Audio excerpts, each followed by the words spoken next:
अस्सलाम वालेकुम सरदार जी। वालेकुम अस्सलाम।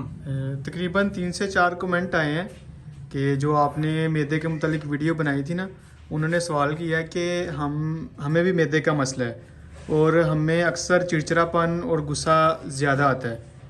क्या वाकई ऐसा है? मैदे की वजह से इस तरह हो सकता है?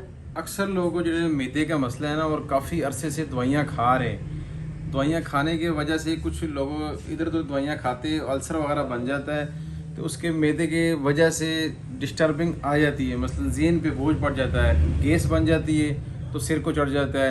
वैसे भी जो मैदे की वजह से मदावत कुव्वत बहुत कमज़ोर हो जाता है, पट्ठे वगैरह कमज़ोर हो जाते हैं, जिस्मानी कमज़ोरी बहुत हो जाती है, तो वो अक्सर डिस्टर्ब हो जाते हैं। अक्सर इसके वजूहात यही होती है, जहाँ पे 4 बंदे बैठे हुए, 5 बंदे बैठे हुए, को ऊँची आवाज़ ना गल करे तो उसको शोर बर्दाश्त नहीं होता, गुस्सा बहुत जल्दी आ जाता है, चिड़चिड़ापन हो जाता है। बच्चे शोर करे तो उसको मारपीट शुरू कर देते, मसलन बर्दाश्त नहीं होता। कहीं पे चले जाए, अकेले रह जाए, वो उसे नहीं बर्दाश्त होता। मसलन घर में अकेले रह जाए तो वो उसको डर लगता है, खौफ लगता है, बाहर नहीं निकलता कि मुझे अब कुछ हो जाए, अभी कुछ हो जाए, कोई एक्सीडेंट मेरा ना हो जाए, कि इधर जाऊंगा मेरा ये ना हो जाए, उधर जाऊंगा मेरा ये ना हो जाए।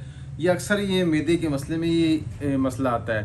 एक तो होता है ज़हनी मसला, वो भी ठीक है डिप्रेशन का, लेकिन ये ज़्यादा जब गैस ट्रबल, अल्सर, तजावियत, इसकी वजह से जुड़ी है साथ साथ। इसके साथ फौरी तौर पर इलाज करना चाहिए। पिछले वीडियो में मैंने कोई कावा भी दसी सी, सौंफ, दालचीनी और साथ पुदीना सी, वो भी बेहतरीन है। 10 से 15 दिन इस्तेमाल कर लेवे, 1-1 ग्राम ले लेवे, और अगर उससे ना बेहतर हुए तो क्लिनिक तक आके चेक करवा लेवे।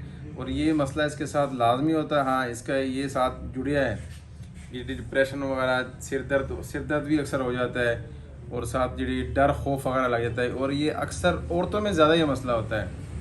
अगर 3 से 4 महीने, 5 महीने, 6 महीने मैदे का शिकार हो जाते हैं, और साथ साथ फिर पट्ठे, असाबी कमज़ोरी, मदावत कुव्वत कमज़ोर हो जाता है, फिर डिप्रेशन आ जाती है, ये मसले लाजमी होते हैं। इंशाल्लाह नेक्स्ट वीडियो में मुलाकात करेंगे। अल्लाह हाफ़िज़।